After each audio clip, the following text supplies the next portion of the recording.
आज नेतन्याहू को फारग होना पड़ा है। नेतन्याहू की गवर्नमेंट टूट गई है। नाजरीन, आपको बता दें कि नेतन्याहू जो कि इजराइल के प्राइम मिनिस्टर थे, अब वो अपनी कुर्सी छोड़ रहे हैं। उनकी असेंबली डिसॉल्व हो चुकी है। इसके अलावा अरब ममालिक ने एक खतरे की घंटी बजाई है और कहा है कि अगर नेतन्याहू सीट पर नहीं रहेंगे तो इजराइल और अरब के मामलात कभी भी नॉर्मलाइजेशन की तरफ नहीं जा पाएंगे। शहजादा मोहम्मद बिन सलमान की सारी इन्वेस्टमेंट नेतन्याहू के ऊपर जो की गई थी वो सारी की सारी तबाह होने वाली है। मुसलमानों के खिलाफ एक बहुत बड़ा जलाद आकर बैठने वाला है और मुसलमान खसूसन अरब ममालिक के लोग उससे काफी सफर कर सकते हैं। यही वो अरब ममालिक के लोग होंगे जिन्होंने पाकिस्तान, तुर्की, ईरान को अकेला छोड़कर इजराइल को गले लगाया था। अब इजराइल उनके गले की हड्डी बनने जा रहा है। नाजरीन, आपको ये बता दें कि नेतन्याहू जिन पर हरासमेंट, करप्शन, इसके अलावा एस्टेब्लिशमेंट के साथ कंधे से कंधा मिलाकर इलेक्शन रिग करने के इल्जामात लगे हुए हैं, अब अपनी कुर्सी बचा नहीं पाएंगे और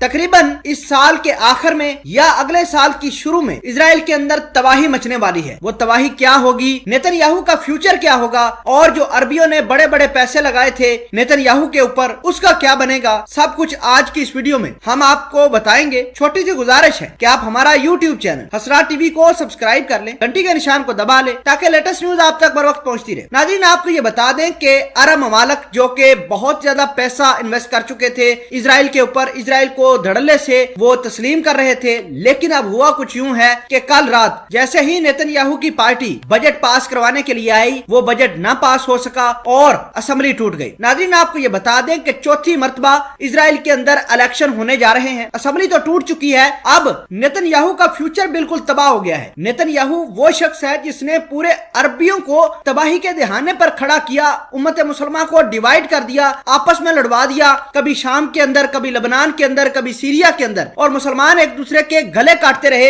अब नेतन्याहू का गला कटने जा रहा है। इतलात ये है कि ब्लू एंड व्हाइट पार्टी के जो बेनी गैंट्स हैं उसको वजीर आजम बनाया जाएगा। ये वजीर आजम बनेगा तो पूरे अरब के अंदर तबाही आएगी, क्योंकि इस शख्स का मानना यह है कि जब तक इजराइल पूरी दुनिया के ऊपर हुकूमत नहीं करेगा तब तक बेनी गैट्स आराम से नहीं बैठेगा। तो लिहाजा जो अरब ममालिक नेतन्याहू के ऊपर पैसा लगा रहे थे, नेतन्याहू को बड़ी क्रेडिबिलिटी दे रही थी, अब उनका पूरा का पूरा आर्डर जो है वो तब्दील हो गया है। बेनी गैट्स एक ही बात करता है, उन्होंने कहा है कि मुसलमानों को इस दुनिया के ऊपर रहने का कोई हक नहीं है, मुसलमानों को जहां तक हो सके परसिक्यूट करो, इनको मारो, इनको यहां से भगा डालो। नाज़रीन, आपको ये बता दें कि बेनी गैट्स वही शख्स है जो मस्जिद अक्सा को बिल्कुल खत्म करके वहां पर इजरायलियों की हुकूमत बनाना चाहते हैं और सारे के सारे अरबी अब इनको तस्लीम भी करेंगे। इजराइल का नया प्राइम मिनिस्टर अब अरबियों को ठीक ठाक नुकसान भी पहुंचाएगा, आपस में तबाही भी मचवाएगा, लेकिन अरबियों की बात भी नहीं बनेगी। ठीक वैसे ही जैसे वो नेतन्याहू को बड़े अच्छे तरीके से कन्विंस कर लेते थे। इसका मतलब ये है कि अरब ममालिक की तबाही का